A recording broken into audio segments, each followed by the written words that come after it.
Teche Vermilion watershed. This presentation addresses two main items. Why are we flooding in Teche Vermilion watershed? And the second thing is some recommendations regarding some flood prevention, regional flood prevention projects to lower the water stages in the Teche Vermilion watershed.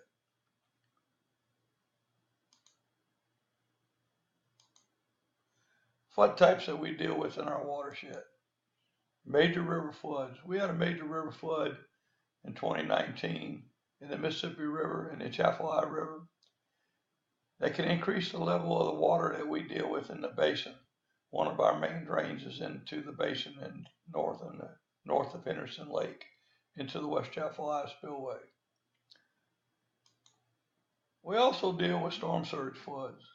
In Hurricane Barry, we had a very high storm surge of over 12 feet in certain parts of our watershed. And we deal with major rainfall events. The event in 2016 was a major rainfall event. There was a major rainfall event in Hurricane Barry in certain parts of the watershed also. Well, let's give you a little overview of the watershed. The watershed is comprised of approximately 1 million acres. And there's major bayous in the watershed from north to south: Bayou Rapides, Bayou Buff, Cocodrie, the Glaze, Cotabla, Teche, and the Vermilion.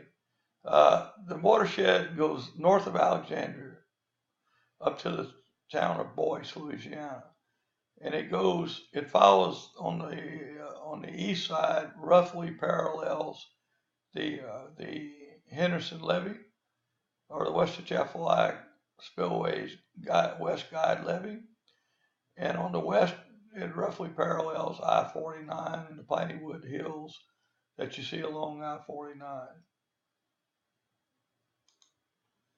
A recap of the flood of 2016. This watershed that we identified in that last slide had approximately 10,375 plus homes flooded. We had 84,900 homes flooded in the state of Louisiana. Numerous businesses were either flooded or adversely impacted. When a business owner's home floods, it takes away time for his business. When a key employee of a business homes flood, it takes away his time from the job. So there are some unmeasured economic impacts that are caused by the flood that don't show up in the federal numbers. In the federal numbers, Louisiana FEMA grants and flood insurance payouts and loans came up to a total of $4.25 billion. And of course, again, that's not the entire economic impact. That doesn't include any crop insurance lost by the farmers. It doesn't include these business impacts and the productivity loss from having your employees fixing their homes. Well, and this flood in 16 has led to some revised flood maps. So a lot of places that were previously not in a floodplain are now in a floodplain, and that's going to increase flood insurance rates. In some cases, it could increase them dramatically. So here's where some of the numbers came from. This is the state of Louisiana Senate website, and they got some new numbers of homes flooded in each parish. And we picked up a number from Rapides Parish from a visit we made up there with the police jury. But as you see, the numbers are very substantial. The risk we're dealing with right now, the basin level dictates the effectiveness of some major, the only really drainage gates we have in the watershed up on Bayou Catawba. We're going to get into that into more detail a little further in the presentation. That major river flood impacts those basin levels. So during 16, the basin was low and we could use those gates, but during Barry we couldn't because the water in the basin was too high. Couldn't open the gates. If we'd opened the gates, if the Corps of Engineers would open the gates, the water would have flowed out of the basin into our watershed, causing an even worse flood. The Vermilion River is one of the main drains for the watershed. I call it the canary in the coal mine. Here's some little data, historical data. We had 11 12-foot flood events total from 1940 to 1980, 41 years. And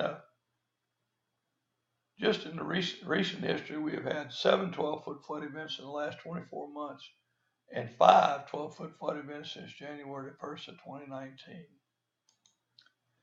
All right, so why are we flooding? Okay, our watershed has 3 drains. The Vermilion River is one of the main drains. The Bayou Teche is another main drain. And then there, through the gates at Bayou Catawba into the basin is a 3rd drain. And again, this particular drain is not always available. And these 2 drains down here can also not be available depending on storm surge or tidal or whatever events are less effective. So historically, what's happened in our watershed that's impacting the question of why are we flooding? Okay, up in Alexandria, the Red River here was made to be navigable all the way up to past Shreveport, Louisiana. Alexandria used to drain through these gates right here on Bayou Rapides into the Red River. By making the Red River navigable, they raised the pool stages of the level in the river so high that Alexandria can no longer use this as an effective drainage asset in their community. And they're experiencing some really severe flooding up in the Alexandria community, to the point that we understand they're looking for some serious $120 billion funding to put in a pump system to pump water from Bayou Rapides into the river. So instead of that water going into the Red River, now it goes down to St. Landry Parish to a bayou called Bayou Catawba. And you're going to hear a lot more about Bayou Catawba as we get further into this PowerPoint. Okay, so over in Avals Parish, they used Bayou de Glaze used to drain into the Atchafalaya River through these gates right here. These gates were abandoned after a flood of the Mississippi River of 1973 that damaged the gates. And you can see this is the downstream. Down here goes to the Atchafalaya River. This is upstream. These gates drained a watershed of 270 square miles. To give you some idea how big that is, that watershed is equal to the size of Lafayette Parish. And now that water is being diverted since this is closed. If this would have been opened in 2016, we could have took tremendous pressure off of the lower part of the watershed by allowing the water to drain into the Atchafalaya River, as the level in the Atchafalaya River was very, very low at the time of 2016 flood. So instead of going to the Atchafalaya River, what happens now is that water goes down the Bar Pit Levee along the east side of the watershed down in, and it drains into Bayou Catawba. So you're hearing this recurring theme of water coming to Bayou Catawba. Okay, so in Bayou Catawba, there is a drain at Bayou Catawba to the basin. It's our one gate that we have in our watershed that's of significance, okay? And this is a picture of it. And what I'd like to call out here is to note the size of this gate right here versus the size of this bayou, okay? And this is the land side or our side.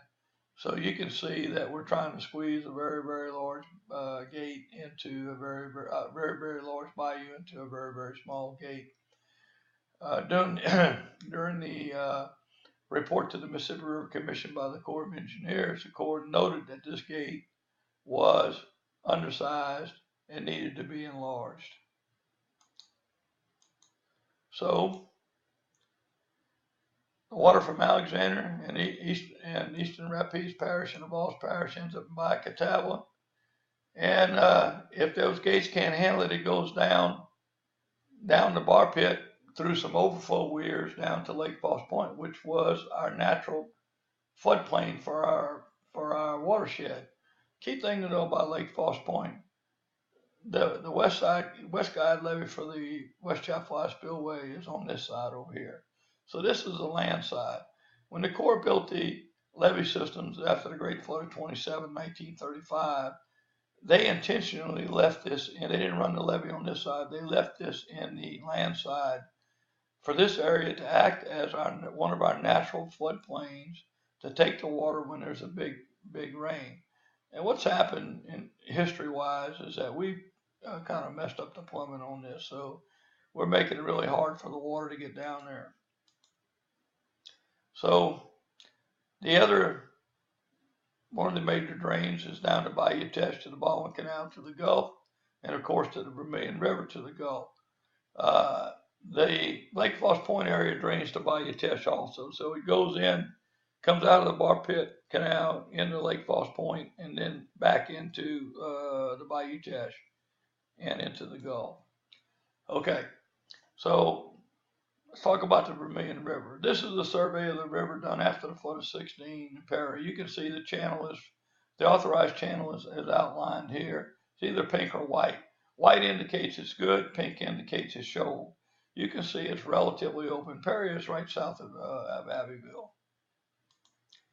Okay, this is the river in Lafayette, and you can see there's very little white, it's mostly pink.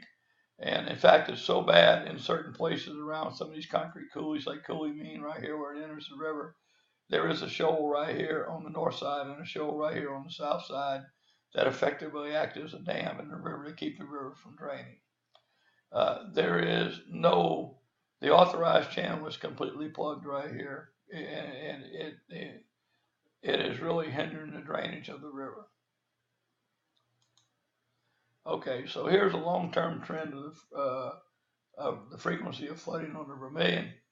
You can see we're bumping along at about 0.3 to 0.2 floods per year, averaging way less than 1 flood per year for 40 years. And all of a sudden we took a upturn, and then we took another even more dramatic upturn here in the most recent decade. In fact, as I mentioned before, we've had 5 12-foot flood events since January 1st of 2019. So people ask, is it raining more now? So here's some data we pulled from the Lafayette Regional Airport gauge that's operated, or data is collected by the U.S. Department of Commerce, NOAA. Okay, the blue line is the annual rainfall. The dotted line is the trend. The orange line is the peak 24-hour rain during any 24-hour period during that year. You can see that we've had some more extreme rains in the last 40 years than we did in the previous 40 years, but the averages still are pretty much on track. So the question too, is it raining more now than it used to rain? Yes, but it's not extreme. All right, this is the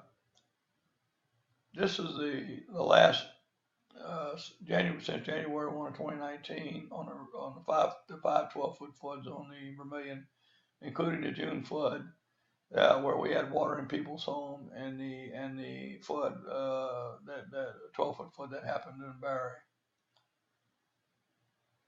Okay.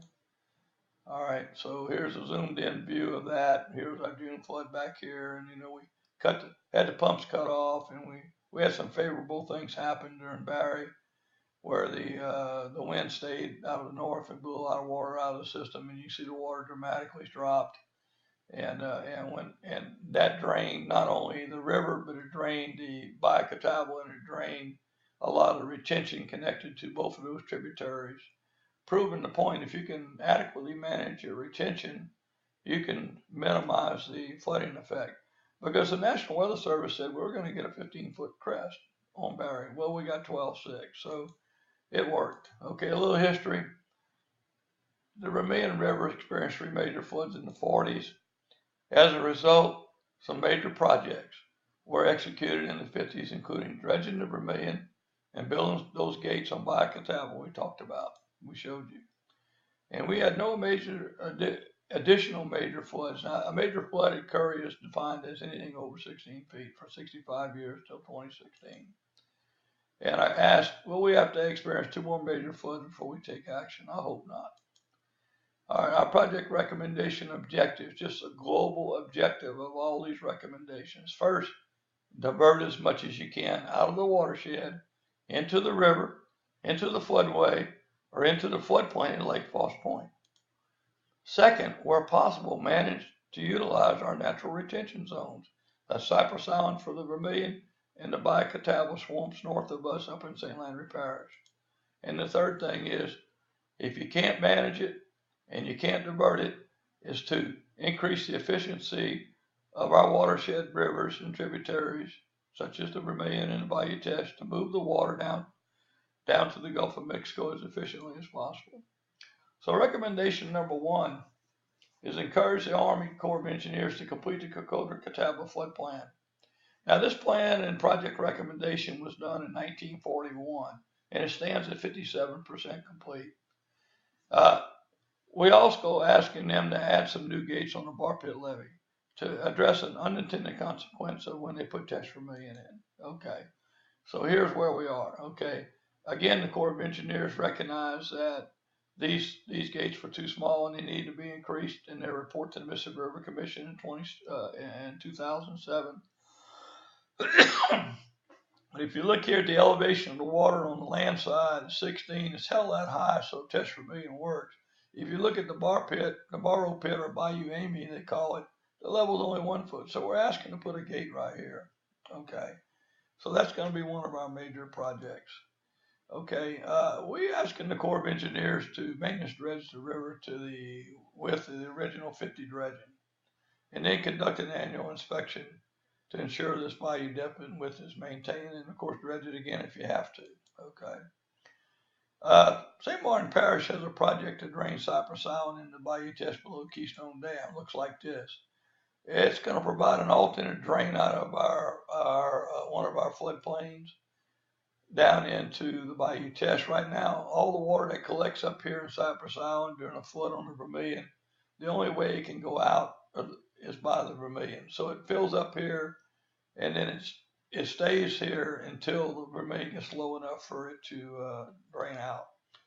So request the Corps of Engineers to remove the Keystone lock or install a floodgate. This is a restriction in the Bayou Teche preventing drainage. We wanted them to use the lock structure as an emergency floodgate, but they refused to do that. So we're asking that they put a real floodgate in here or convert these, because this lock is not really suitable for navigation anymore. I'll put a diversion channel around the facility here and put a gate in that, so we can lower the level in the Bayou Teche preemptively ahead of an event. Here were the levels right here before Barry. We had 8 feet on this side, 1.38. You know, if we'd opened this right here, that water would have went down into Lake Foss Point like this. Okay, here's our 7.98, 1.38. Lake Foss Point was sitting at 0.75 ahead of Hurricane Barry. Would have not threatened New Iberia, would have went down to Bayou Teche, down to Teche Lake Canal, into Lake Foss Point. Okay, put 2 drains in the Lake Martin, allowing this to become a part of the Cypress Isle retention zone. A Cypress Isle retention zone was recommended by the Corps after the flood of 93, which was not a major flood, by the way. It was over 15 foot, but not over 16. We could raise the levees around Lake Martin and put a couple gates in there, and then we could drain it and then refill it when the flood came, and close the gates and capture the water. So that would provide several thousand acre feet of water at minimal cost. Support efforts of St. Mary to get the Jaws outlet to West Copemarsh Bay dredged. So right here, this is all plugged up. Okay. So right now, the water that comes out of Bayou Teche, out of Lake Foss Point, down Bayou Teche, has to go back down the intercoastal waterway this way, 20 miles to get back to Vermilion Bay to get out to the Gulf of Mexico, because all this is all silted in. This is a relatively inexpensive project. We need to restore the Point Afar reef. This was the largest oyster reef in the world at one time until it was dredged out. And it's a real serious problem, because it was a very preventive asset to prevent storm surge up in the Vermilion Bay. So basically what we're talking about doing is put a rock barrier along here on the eastern side of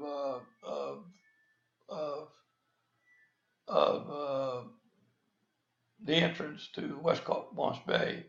That'll block some of that storm surge coming to into the Vermilion Bay and keep that storm surge from affecting our drainage up here. And numerous bayous in our watershed need clearing and snagging. Uh, Trees down in the bayou impact the ability of that bayou to move the water down the bayou. After Barry, a number of trees went down in the Bayou Teche that need to be removed, and I'm sure there's trees all over in all these bayous. All right, another project is well, here it is. Here's one of those clearing snaggings. We know the Grimmett Canal, which was one of the main paths to drain the outlet of the up here is that gate on the back of Tabla to get that water down to Lake Henderson down here. This is all plugged and needs to be cleaned up. Okay, so that abandoned gate up on Bayou de Glaze, we need to fix it or replace it. That's this gate right here. We showed you this before. And we could connect the bayou to the Chaffalaya River a lot less expensive by digging a canal here than clearing 35 miles of Bayou de Glaze to get back down to Simsport on the red. So this would provide a drainage for 270 square miles of watershed north of us, about 18% of the entire watershed.